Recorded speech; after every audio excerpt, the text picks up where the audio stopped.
One of the most important parts of a car is the battery. If we take the battery out of the car, we can't start it, we can't drive it, we can't even listen to the radio. So it is vital. And you know, batteries last quite a long time for some folks, not so long for others, but sooner or later, every battery is going to go bad. Now, how do you go about wisely shopping for a replacement battery?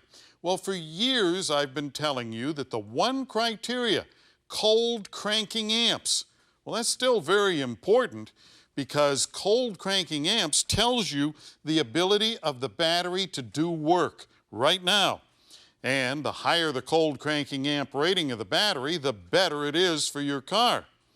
But don't get that confused with cranking amps, CA.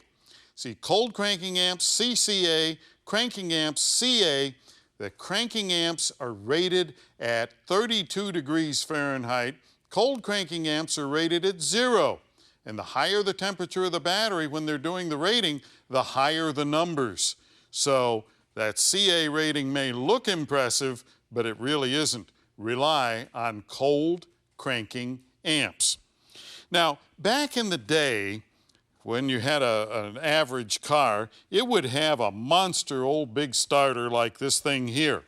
Well, these have gone away, and this is a modern starter. Now, the difference here is that this starter is a lot more efficient, plus engines in cars today have less resistance to being turned by the starter motor. They have less friction.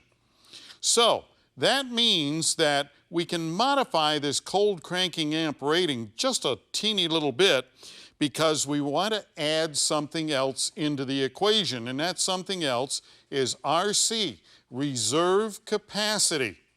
Now, reserve capacity is how long this battery can supply power without being replenished by the alternator before the battery goes dead. Now, that means that on modern cars where you have a lot of computers, and believe me, they do, they have computers for just about everything, transmission computer, engine computer, air conditioning computer, lighting computers, and all of these things, and they all have memories, and those memories draw power from the battery. So if you have a car that is lightly used, it sits for long periods of time, well, you want the longest reserve capacity that you can get. Like this one is 115, the battery in the car is 125. That would be a better battery for a car that doesn't get used on a regular basis. So here's what you do. When it comes time to buy a battery, you're looking to find a happy medium between the biggest cold cranking amp rating that you can get and the biggest reserve capacity rating that you can get. And if you shop wisely, you'll have a battery that'll last longer, all of these electronics will last longer, and you'll have more reliability.